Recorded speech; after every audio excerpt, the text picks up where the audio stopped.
ഈ സാധനം കൊമ്പിൽ പിടിച്ചാൽ കുഴപ്പമുണ്ടോ? അതിന്റെ കൊമ്പില് അതില് ഞാൻ പിടിക്കാൻ ശ്രമിച്ചേ, കിട്ടുന്നില്ല, ഉള്ളിൽ പോയില്ല, ചേർത്തില്ല.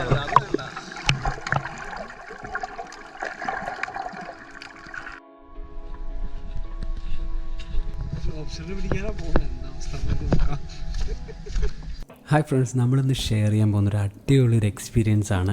ജസ്റ്റ് ഇങ്ങനെ എക്സ്പ്ലോർ ചെയ്ത് നടക്കുന്നതിൻ്റെ ഇടയിൽ ഒരു ചെറിയൊരു ഗുഹ പോലുള്ള ഏരിയ, കല്ലിൻ്റെ അടിയിലുള്ള ഒരു ഏരിയയിൽ ഒരു 3-4 വലിയ ലോബ്സ്റ്റർ ഇങ്ങനെ ഒളിച്ചിരിക്കുന്നത് കണ്ടേ. അപ്പോൾ നമുക്കത് പിടിക്കണമെന്നുണ്ട്, പക്ഷേ നമ്മുടെ അതിനുള്ള പ്രോപ്പർ ടൂൾസ് ഒന്നും ഉണ്ടായില്ല. അപ്പോൾ ജസ്റ്റ് നമ്മളത് നോക്കി പോയിട്ട് പിറ്റേ ദിവസം വരാമെന്ന് പറഞ്ഞിട്ട് നമ്മൾ പോയി. അപ്പോൾ നമ്മൾ പിറ്റേ ദിവസം നമ്മുടെ കൂട്ടുകാരനെ വിളിച്ചുകൊണ്ട് വന്നു. അവൻ്റെ കയ്യിൽ ഇത് ലോബ്സ്റ്ററിനെ പിടിക്കാനായിട്ടൊരു ചെറിയ ടൂളുണ്ട്, ഒരു ചെറിയൊരു സ്പിയറുണ്ട്.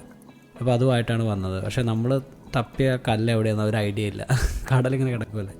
അപ്പോൾ നമ്മളിങ്ങനെ വേറെ കുറച്ച് കല്ലുകളുടെ അടിയിൽ നോക്കിയപ്പോൾ അവിടെ ഒരു ലോബ്സ്റ്റർ ഇരിക്കുന്നത് കണ്ടു. അപ്പോൾ ആ ലോബ്സ്റ്ററിൻ്റെ അടുത്തേക്ക് ഇങ്ങനെ പോയി നമ്മൾ അതുപോലെ സ്പിയർ വെച്ചിട്ട് ഷൂട്ട് ചെയ്യാമെന്ന് വിചാരിച്ച് കഴിഞ്ഞപ്പോഴത്തേക്ക് അതിൻ്റെ റബ്ബർ പ്രോപ്പറല്ല, റബ്ബറിൻ്റെ ടെമ്പറൊക്കെ പോയി. അതുകൊണ്ട് അതിനുള്ള പ്രോപ്പറായിട്ടുള്ളൊരു ഫോഴ്സ് അതിന് പ്രൊവൈഡ് ചെയ്യാൻ പറ്റില്ല. അതിൽ പ്രോപ്പറായിട്ട് അത് പോകുന്നുണ്ടായില്ല, വലിച്ചിടുമ്പോൾ അത് പ്രോപ്പറായിട്ട് പോകുന്നുണ്ടായില്ല. അപ്പോൾ നമ്മൾ എന്താണെന്ന് വെച്ചാൽ നമ്മൾ അത് നടന്നില്ല, അത് അവിടെ നിന്ന് വിട്ടേച്ച് പോയി. പിന്നെ ഒരെണ്ണത്തിനെ പിന്നെയും കണ്ടു, പക്ഷേ അത് ഭയങ്കര ചെറിയ ലോബ്സ്റ്റർ ആയിരുന്നു. അപ്പോൾ അതുകൊണ്ട് കിട്ടിയിട്ടും കാര്യമില്ല എന്ന് മനസ്സിലായി.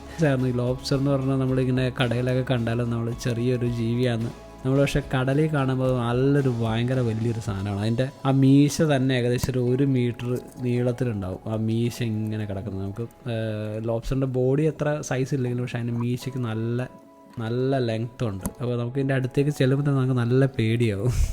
എനിവേ, എല്ലാവർക്കും നമ്മുടെ വീഡിയോ ഇഷ്ടപ്പെട്ടെന്ന് വിചാരിക്കുന്നു. ഇഷ്ടപ്പെട്ടെങ്കിൽ ലൈക്ക് ചെയ്യുക, ഷെയർ ചെയ്യുക, സബ്സ്ക്രൈബ് ചെയ്യുക. Thanks for watching.